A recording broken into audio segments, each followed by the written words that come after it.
अस्सलाम वालेकुम, नमस्कार, सत श्री अकाल एंड गुड इवनिंग। मैं हूं आरज़ू काज़मी और आप हमेशा की तरह से देख रहे हैं भेजा फ्राई।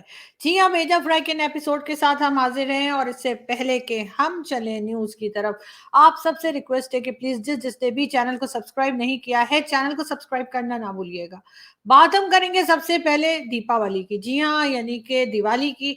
और 2 दिन के बाद दिवाली है और उसके साथ-साथ मैच भी है। ये भी बताया जा रहा है कि दिवाली के दिन जो है वो इंडिया का मैच है और उससे 1 दिन पहले पाकिस्तान खेलेगा, यानी कि कल पाकिस्तान का मैच है और उसके नेक्स्ट डे जो है वो भारत खेलेगा। तो यकीनन सब लोग उसी तरफ देख रहे होंगे और इस तरफ हमारी वीडियो जो है वो कम ही कोई देख रहा होगा, क्योंकि दोनों इम्पोर्टेंट मैचेस हैं, दोनों बड़ी कंट्रीज़ हैं, दोनों मैचेस जो हैं वो बहुत लोग शौक से देखते हैं। लेकिन ख़ैर अलग-अलग खेल रहे हैं, साथ में खेल रहे होते तो क्या ही बात थी।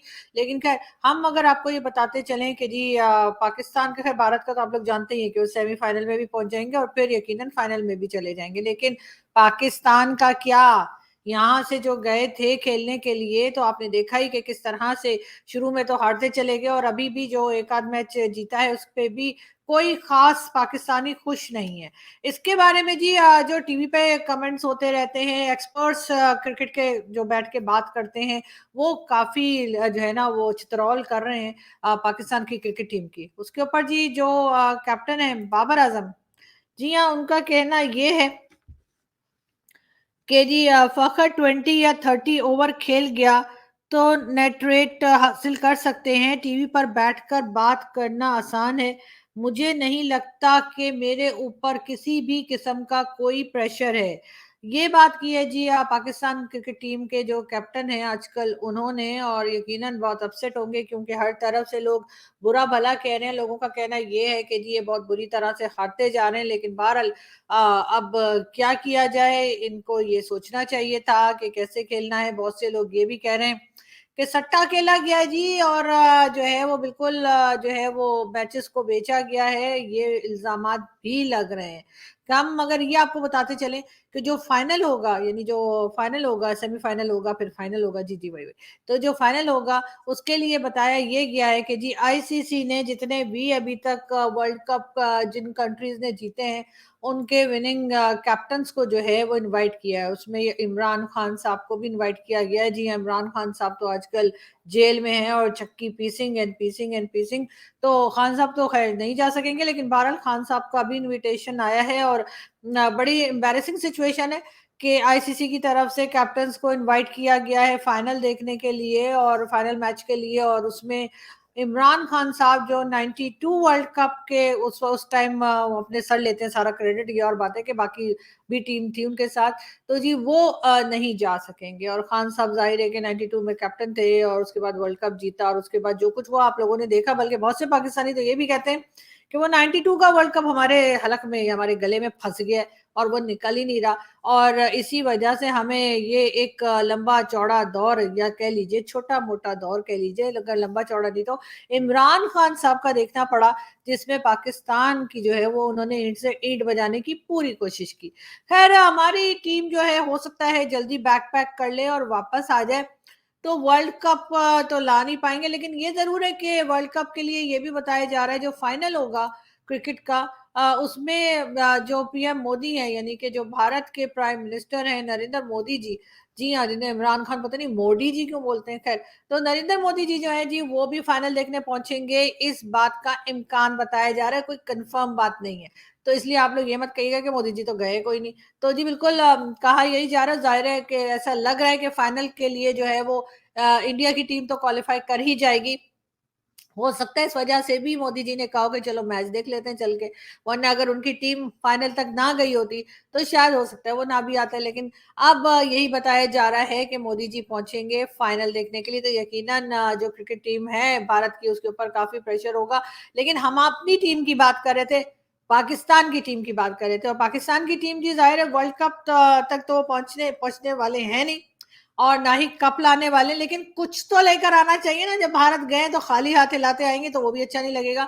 तो इसलिए ये पिक्चर किसी ने रिलीज की है, उनका ख्याल है कि ये आशीर्वाद आटा कोई है यकीनन भारत में बड़ा फ़ेमस होगा आशीर्वाद आटा, तो उसके 2-2 थैले हमारे सारे जितने भी हमारे क्रिकेटर्स गए खेलने के लिए या पूरी टीम और उसके साथ जितने भी मेंबर्स हैं, इस वक़्त जो भारत में मौजूद हैं, मेरे ख़्याल है उनको आशीर्वाद आटे के 2-2 बैग्स जो हैं वो भारत के लोग देंगे और इसीलिए उन्होंने ये पिक्चर भी लगा दी है। ये सोशल मीडिया पे आप देख सकते हैं। तो जी ऐसा नहीं है कि हम खाली हाथ आएँगे, हम भी कुछ ना कुछ लेकर ही आएँगे। ख़ैर हम आगे बढ़ते हैं, क्रिकेट की बात तो होती रहेगी क्योंकि जब तक फाइनल नहीं हो जाता या कह लीजिए कि जब तक ये टाकरा नहीं हो जाता कि आखिर कौन जीतता है और कौन हारता है, कौन सेमीफाइनल से फाइनल में और फिर फाइनल में पहुंचकर कौन जो है ये कप लेकर जाता है, जब तक तो खैर ये बातचीत चलती ही रहेगी। बात हम करेंगे एक बार फिर भारत की और भारत में ये बताया जा रहा है कि 2026 तक एयर टैक्सी, जी हाँ, वो जो हवा में चढ़ती है ना, जी हाँ, एयर टैक्सी जो है वो चलनी शुरू हो जाएगी भारत में और इससे जी 90 मिनट्स का जो डिस्टेंस है वो 7 मिनट्स में तय हो जाएगा। अब बहुत खुशी मनाई जा रही है, बहुत लोग मुबारकबाद दे रहे हैं, बहुत लोग हैरान हो रहे हैं, बहुत लोग परेशान हो रहे हैं और बहुत से लोग तारीफ भी कर रहे हैं कि देखिए जी भारत ने कितनी तरक्की की है कि 2026 तक जो है भारत जो है वो एयर टैक्सी जो है चलानी शुरू कर देंगे और जिसमें 90 मिनट्स का डिस्टेंस जो है यानी 90 मिनट का जो डिस्टेंस है वो सिर्फ 7 मिनट्स में तय होगा। लेकिन जहाँ तक मुझे याद पड़ता है आप लोग जानते हैं अमिताभ बच्चन साहब को, जी हाँ, बच्चन जी, मेरे अंगने में, जी, वही वाले। तो जी उन्होंने तो 1982 में उनकी मूवी आई थी खुद्दार, अगर मैं सही नाम बता रही हूँ तो। उसमें ये देखें, वो पहले से ही ऐसी टैक्सी चलाया करते थे जो हवा में उड़ती थी और ये बात जो है ये देखें बच्चन साहब की, वो देखें सारी गाड़ियाँ नीचे, उनकी टैक्सी ऊपर है और वो खुद जो है टैक्सी की छत पे है और टैक्सी को उड़ा पता नहीं कौन रहा है। अंदर कोई भी नहीं है लेकिन बच्चन साहब जो है खुद वो छत पे बैठे हुए हैं, बाकी सारी जो रोड है वो नीचे आपको दिखाई दे रही है। तो ये चीज़ तो जी बहुत पहले जो है वो इंडिया ने बना ली थी और बच्चन साहब ने मूवी में दिखा भी दी थी। मुझे नहीं पता अभी ये 2026 की क्या नौटंकी है, लेकिन ख़ैर कोई बात नहीं। हो सकता है कुछ और नई चीज़ उसमें लेकर आ रहे हो इसलिए कि बच्चन साहब ऐसे ही तो नहीं ना टैक्सी उड़ाना शुरू कर देंगे। 1982 की मूवी है, ये भी मैंने देख लिया गूगल में। ख़ैर हम आगे बढ़ते हैं और हम आपको ये बताते चलें कि जैसे कि मैं आपसे पहले भी बात कर चुकी हूँ, हमारे अनमोल रतन एक-एक करके कोई अननोन गनमैन आके मारता जा रहा है। कई हमने आपको पहले भी जो है अपने शोज़ में बताए थे, पहले 2 शोज़ तो मैंने सिर्फ़ इसी पे बनाए थे, अनमोल रतन 1, अनमोल रतन 2 और अब ये बनेगा अनमोल रतन 3। जी हाँ, ख़ैर तो हमारे जो कीमती हीरे, कीमती हमारे जो हमने पाला-पोसा, सिखाया, पढ़ाया, खिलाया, पिलाया, उसके बाद धमकियाँ देने के लिए कहा कि जी भारत को ये सुना दो, वो सुना दो या किसी और कंट्री को डराने-धमकाने के लिए जो हमने रखे थे, जी वो एक-एक करके न जाने कौन ज़ालिम जो है वो मारता जा रहा है। और मुझे समझ नहीं आ रही कि ये एक-एक करके सबके सब अगर इसी तरीके से टपकते रहे, तो फिर आगे काम-धंधा चलेगा कैसा उन लोगों का जिन्होंने इनको बनाया। ख़ैर एक और मैं आपको बताती चलूँ, ये पिक्चर आप देख रहे हैं, जी हाँ, ये जो मोबाइल पे बात कर रहे हैं मरहूम, जी हाँ, ये भी हूरों के पास पहुँच चुके हैं। ये भी लश्कर-ए-तोयबा का बताया जा रहा है, नाम है अकरम गनी और इसको भी अननोन गनमैन ने जो है वो मार दिया है और 72 हुरों के पास आजकल बहुत काम बढ़ गया होगा, एक के बाद एक ठगड़क, ठगड़क, ठगड़क सारे पहुँच रहे हैं। लेकिन समझ नहीं आ रही कि आखिर ये अननोन गनमैन हैं कौन? मतलब किस कंट्री के हैं, कहाँ से आए हैं, हमारे अपने ही हैं या कहीं पड़ोस से आए हैं? मतलब कुछ समझ में नहीं आ रहा कि मतलब किधर से ये होता चला जा रहा है लेकिन एक-एक करके सब जा रहे हैं और यकीनन जो बच गए हैं वो जैसे ये सैयद सलाउद्दीन है, उसके बाद ये हाफ़िज़ सईद है और ये साहब इनकी तो ये पिक्चर सिर्फ़ यही पिक्चर मुझे मिली है, पता नहीं लेटे हैं, बैठे हैं, क्या कर रहे हैं? जी हाँ, ये है जी दाऊद इब्राहिम, इंडियन सिटीज़न है जी दाऊद इब्राहिम। अच्छा, इनको हमारे साथ मत जोड़ा करें आप लोग। जी हाँ, ये इंडियन सिटीज़न है मगर सुना यही है कि पाकिस्तान में कहीं है और सबसे बड़ी बात ये कि जावेद मियांदाद जो हमारे क्रिकेटर रह चुके हैं और काफ़ी अच्छे क्रिकेटर रह चुके हैं, उनके ये समधी हैं। जी हाँ, जावेद मियांदाद के बेटे से दाऊद इब्राहिम की बेटी की शादी हुई है। तो जी तो इस तरह से ख़ैर ये पाकिस्तान के भी समधी हो गए। हाँ जी, तो इन सब लोगों को यकीनन इस वक़्त फ़िक्र पड़ी होगी और इसके साथ-साथ और भी कई लोग हैं जिनमें वो एक सर पकड़ के बैठे होते हैं ना, हाँ, जी, ये मसूद अज़हर, हाँ जी। तो इस किस्म के सारे लोग जो हैं वो अब ये सोच रहे होंगे कि अब उनकी बारी कब आएगी और यकीनन इनकी बारी भी मुझे जल्दी आती हुई लग रही है, लेकिन ये सफाया हो किस लिए रहा है, ये बात सोचने वाली है। और ये अननोन गनमैन मतलब ख़ैर पाकिस्तान में तो आपको पता है कोई कभी कहीं भी टपका के चला जाता है, कोई पूछने वाला नहीं है। किसी को पता नहीं लगता। चाहे वो पहले प्राइम मिनिस्टर लियाकत अली खान हो से लेकर और उन अभी तक के आप जितने भी जो हमारे प्राइम मिनिस्टर्स भी जो गए हैं, चाहे बेनजीर भुट्टो हो, चाहे कोई और पॉलिटिशियंस हो हमारे, अगर आप उनको भी देखें तो उनको भी जिन लोगों ने मारा उनका आज तक पता नहीं लगा। तो वो तो फिर आप समझिए कि कोई प्राइम मिनिस्टर थे, कोई हेड ऑफ स्टेट थे, कोई बड़े पॉलिटिशियंस थे, इनका पता नहीं लगा। तो ये बाकी के जो अभी ये मारे जा रहे हैं, ये तो वैसे ही गैंगस्टर्स हैं, इनको तो वैसे ही कहा जाता है कि टेररिस्ट हैं। तो इनको जो मार रहा है तो जाहिर है वो तो चले कोई नेक काम ही कर रहा है, लेकिन ये कि है कौन। और इस किस्म की हरकतें तो वैसे मैंने बच्चन साहब की मूवीज में ही देखी है। मैं बहुत ज्यादा बच्चन साहब की मूवीज देखती हूँ, बहुत, मैं बच्चन साहब की बहुत बड़ी फैन हूँ। वैसे वो है भी हमारे इलाके के, आपको पता होगा ना, इलाहाबाद के, जिसे अब आप लोग यानी कि भारत के लोग जो हैं वो प्रयागराज कहते हैं। लेकिन खैर तो जाहिर है कि बच्चन साहब जो है वो हमारे एरिया से हैं, तो जाहिर है कि उनकी मूवीज में ही कुछ इस किस्म के सीन भी आते रहते हैं। तो हमने देखा वो शहनशाह एक मूवी थी, और उसमें भी ना वो अंधेरे में जाके ना, अंधेरी राहों में, और इस तरह के करके कोई गाना था, बहुत ही थका हुआ था वैसे वो गाना, लेकिन खैर कोई बात नहीं। तो गाने की तरफ मैं नहीं जा रही, मैं आपको ये बता रही हूँ कि इसी किस्म का कोई, मुझे लगता है कोई नेक बंदा है जो निकला है और अपने मिशन पे, और एक एक करके इन सबको जो है ना वो ऊपर पहुंचाता जा रहा है। लेकिन बहरहाल ये एक और अपडेट आई थी, एक और आदमी की खबर आई थी कि इसको भी मार दिया गया है, जिसका नाम है अकरम गनी। तो मैंने कहा आपको बता दूं, वैसे पता नहीं जो ये ग्रुप्स हैं, जिस ग्रुप का ये बताया जा रहा है, बार बार इसी तरह के ग्रुप्स के नाम आ रहे हैं, और कहा यही जा रहा है लश्कर तोयबा का ये आदमी भी बताया जा रहा है। तो मुझे तो समझ नहीं आ रही, लश्कर तोयबा जो है, मतलब लश्कर तो उसको कहते हैं ना जो क्राउड लेके चलते हैं, वो जो एक होता है उसको लश्कर पूरा होता है, कई लोगों का जो लश्कर होता है उसको लेके। तो मुझे तो लग रहा है कि अब पब्लिक कम हो गई होगी उनके पास, यकीनन जो है वो नए लोगों को ढूंढा जा रहा होगा कि भाई ये तो एक एक करके टपक गया, अब इसकी पोस्ट किसको दें। ये आदमी भी कोई कमांडो बताया जा रहा है जी, इसको भी यही कहा जा रहा है कि ये कोई कमांडो था या कमांडर था उनके यहाँ का, लश्कर तोयबा का, और इसको जी, इसको भी अननोन गनमैन ने उड़ा दिया। जी हाँ, वो नहीं, अरे वो जहाज में नहीं उड़ा दिया, वो वाला उड़ा दिया। हाँ जी। तो बहरहाल देखते हैं कि अभी मजीद इनमें से कौन कौन उड़ता है, और हाँ जैसे जैसे होता जाएगा हम आपको बताते जाएंगे, इसलिए कि जो कोई है वो पूरी सफाई करने का अपना इरादा करके निकला है, और जब तक उनमें से एक एक को चुन चुन के नहीं मतलब ऊपर पहुंचाएगा 72 हूरों के पास, मुझे लगता है तब तक वो आराम से बैठने वाला है नहीं। लेकिन खैर देखते हैं अभी आगे और किसकी बारी आती है, तो हम आपको अपडेट करते रहेंगे। आगे बढ़ते हैं जी हम अपनी अगली न्यूज की तरफ, और हम आपको ये भी बताते चलें कि यूएई ने पाकिस्तान के ऊपर, पाकिस्तान के जो सिटीजन हैं उनके ऊपर ये पाबंदी लगा दी है कि अगर कोई खास स्किल आपको नहीं आती तो आपको वर्किंग वीजा नहीं मिल सकता। यानी कि जो यहाँ से चले जाते हैं ना कि जी हम डॉक्टर हैं, हम इंजीनियर हैं, या हम प्लम्बर हैं, या हम कार पेंट कर सकते हैं, या कुछ भी अपना काम बता के पहुंच जाते हैं और उनको काम नहीं आता, और उसके बाद बहुत से लोग ऐसे भी हैं जो वहां से कई बार पकड़े गए और वापस पाकिस्तान भेजे गए, ये कह करके ये भीख मांग रहे थे वहां पर गल्फ में।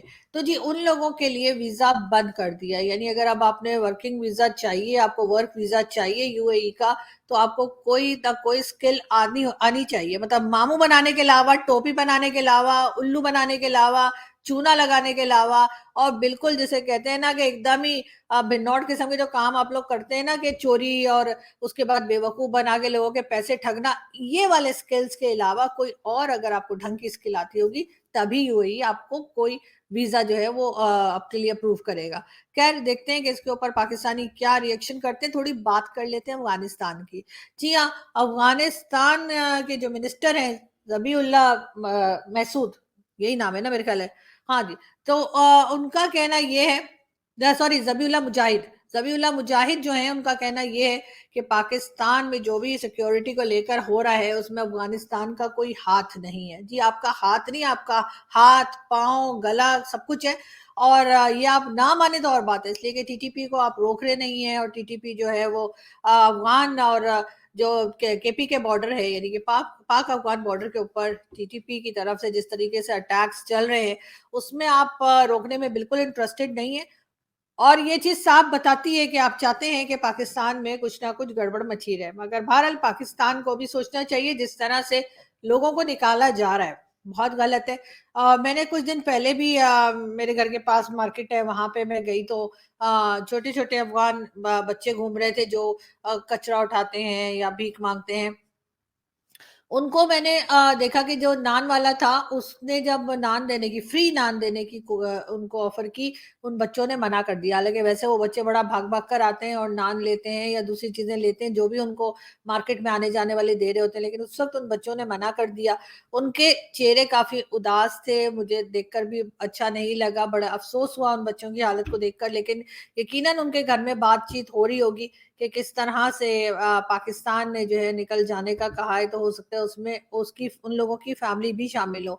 कोई 4, 5 या 6 साल के बच्चे थे, उससे ज़्यादा उम्रें नहीं थी उनकी, लेकिन 4-5 थे, लेकिन उनमें से कोई भी वो बच्चे जो हर वक़्त एक इशारे पे भागते हुए आते हैं और कोई भी चीज़ उन्हें दी जाए, चाहे वो आइसक्रीम हो, चाहे नान हो, चाहे बर्गर हो, वो बड़ी खुशी-खुशी लेते हैं, लेकिन उस वक़्त वो नाराज़-नाराज़ से दिखाई दिए और उन्होंने जब नान की ऑफ़र भी की नान वाले ने, तो उन्होंने वो लेने से इनकार कर दिया।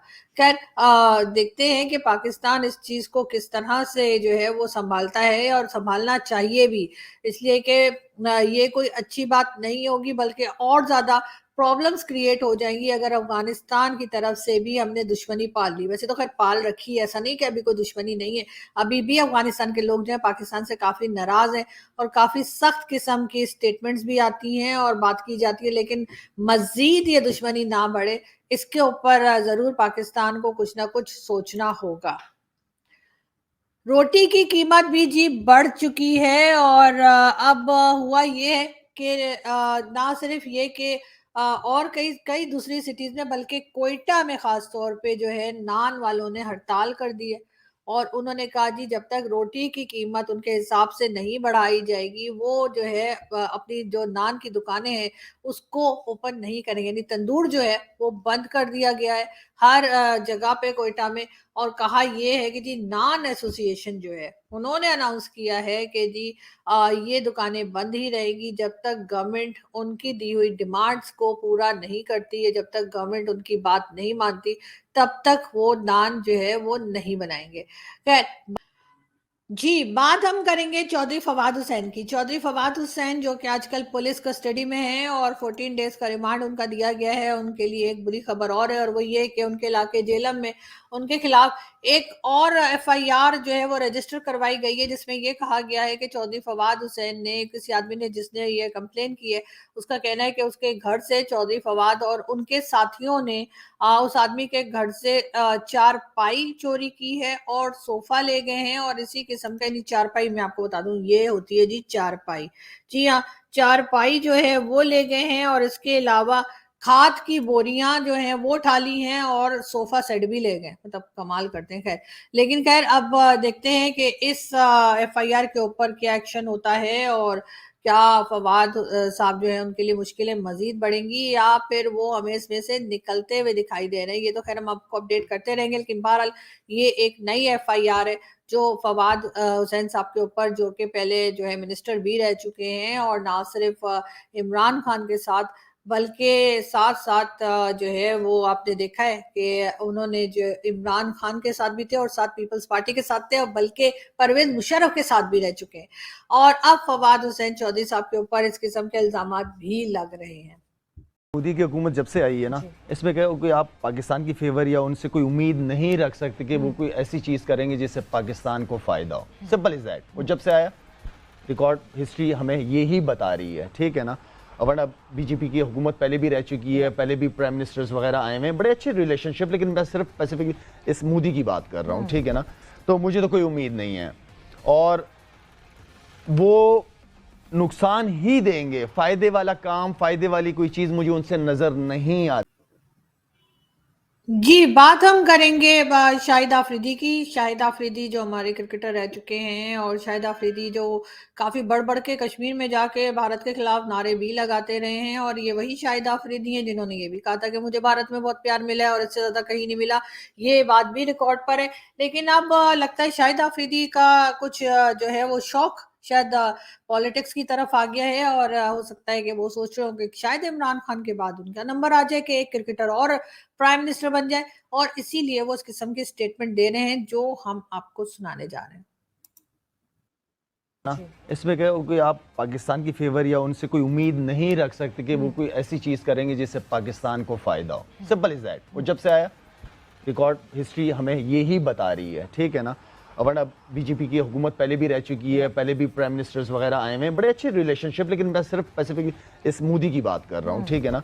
तो मुझे तो कोई उम्मीद नहीं है, और वो नुकसान ही देंगे, फायदे वाला काम, फायदे वाली कोई चीज मुझे उनसे नजर नहीं। जी, तो ये थे शाहिद खान आफरीदी, और आपने देखा कि बड़े नाराज थे वो मोदी जी से, पता नहीं क्या बात हुई है, लेकिन उनका ये कहना है कि जी बीजेपी के गवर्नमेंट पहले भी आई है, लेकिन मोदी जी से उनको कोई खास उम्मीद नहीं है। वैसे उन्होंने ये नहीं बताया कि आखिर उम्मीद रखना क्या चाह रहे थे वो पीएम मोदी से, ये बहरहाल शाहिद आफरीदी साहब ने नहीं बताया। वो भी थोड़ा बता देते तो थोड़ा हमें भी आइडिया हो जाता कि आखिर वो चाहते क्या है कि मोदी जी क्या करें। अब नवाज शरीफ साहब जब पहले प्राइम मिनिस्टर थे तो मोदी जी खुद चलकर आए लाहौर, और वहां पर उनकी जो नवासी की शादी थी उसमें शिरकत भी की। बड़े अच्छे ताल्लुकात थे, आप ने देखा भी कि गले शले भी मिल रहे थे, वो पिक्चर्स भी इंटरनेट के ऊपर मौजूद है, हमने भी कई बार आपको दिखाई है।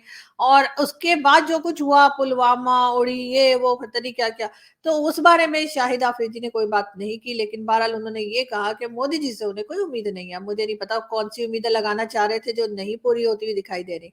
बहरहाल हम यहाँ से आपको अगली न्यूज की तरफ लेकर चलते हैं, और अगली न्यूज जो हमारे पास है, जी हाँ, वो भी पाकिस्तान से ही है, और उसमें हम आपको ये भी बताते चलें कि उसमें एक बड़ी इंटरेस्टिंग चीज ये है कि एक साहब है, तकरीबन ये बताया जा रहा है कि 80 साल के, मेरे ख्याल है ये है वो खबर। जी हाँ, बताया ये जा रहा है कि जी ये साहब जो हैं ये पंजाब में कहीं से हैं, और मैं आपको बल्कि जगह भी बता देती हूँ, एक सेकेंड। कहाँ गई न्यूज। जी, ये जो साहब आपको दिखाई दे रहे हैं, इनकी उम्र 80 इयर्स बताई जा रही है, और मीडिया रिपोर्ट के मुताबिक इन्होंने अपने बेटे के ऊपर केस दायर कर दिया। जी हाँ, और ये सिंध के इलाके जिला जैकबाबाद के रहने वाले हैं। सॉरी, मैं पंजाब कही थी, ये सिंध के हैं, और सिंध के इलाके जैकबाबाद के रहने वाले हैं। इन्होंने अपने बेटे के ऊपर केस कर दिया है, अपने खुद के बेटे के ऊपर केस कर दिया है, और रीजन ये बताया जा रहा है कि इनका बेटा इनको शादी नहीं करने दे रहा। जी हाँ, इनकी एज 80 इयर्स है, और ये अब शादी करना चाहते हैं। खैर, इनकी लाइफ है, जब मर्जी करना चाहे, 80 इयर्स में करना चाहे, 180 इयर्स में करना चाहे, लेकिन बहरहाल बेटा करने नहीं दे रहा है, तो इन्होंने अपने बेटे के ऊपर केस कर दिया है, केस रजिस्टर करा दिया है कि जी मैं शादी करना चाह रहा हूं और ये मुझे शादी नहीं करने दे रहा है।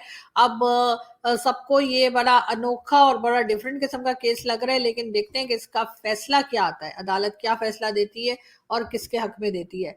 बहरहाल यहाँ से हम चलते हैं, आपसे जल्दी मुलाकात होगी दोबारा। अपना बहुत सारा ख्याल रखिएगा, हंसते रहिए, मुस्कुराते रहिए, और हमारे चैनल को सब्सक्राइब करना तो कभी भी ना भूलें। Thank you.